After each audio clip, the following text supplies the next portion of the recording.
Hey, this is Andrew, and today I'm going to be reviewing the Oculus Quest 2. This is an amazing device. I've had it for about a year, and I'm going to show you real quickly just some of the main settings, some of the main things that you can do with this device. So, I'm hesitant to show you. There's so many things I could show you right now. I could show you all the Wi-Fi stuff, the Guardian, all those things.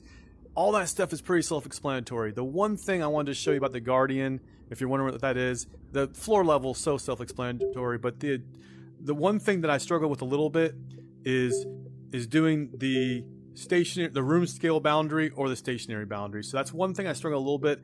This is the room scale boundary, and you basically just draw it in your room just like she's doing. But one thing at first, I wasn't sure how wide to do it.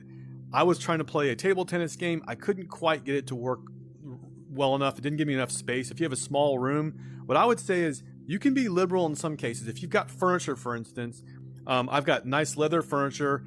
I can just draw over the, basically almost to the back of that couch if I'm playing a table tennis game, because I can reach over the sofa, right? So if I run into it with my leg, that's not a big deal. It's soft, right? So one thing is you can do that. That's not going to cause any problems. Now, the other side of the room, I have a TV, and I need to be really careful. Obviously, I don't hit my TV, so that's where I'm going to draw, well short of where that TV is. So experiment with it a little bit, see what works best for yourself.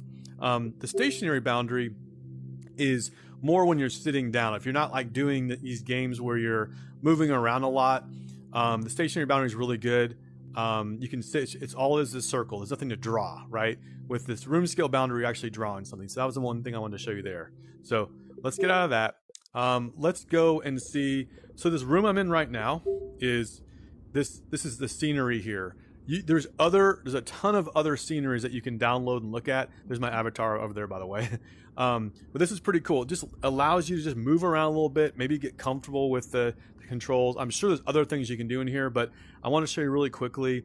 First is the different buttons here. So to recenter, if you feel like you can't find your menu, just click the Oculus button. It's on the right controller, and it gets you centered again, okay? So it allows you to see your menu again. I use that pretty frequently. If you're playing games or something and you need to get recentered, just press that button. Okay, the other thing on your controller that you're gonna use a lot is your trigger button. That trigger button is basically when you're clicking on any menus, things like that, you're gonna need to hit that a lot. Whenever you're selecting something. That's usually the way it works. All games are different, but in general, that is usually what you're going to use to select a menu item and click into it. The joystick, a lot of games you can propel yourself, you can move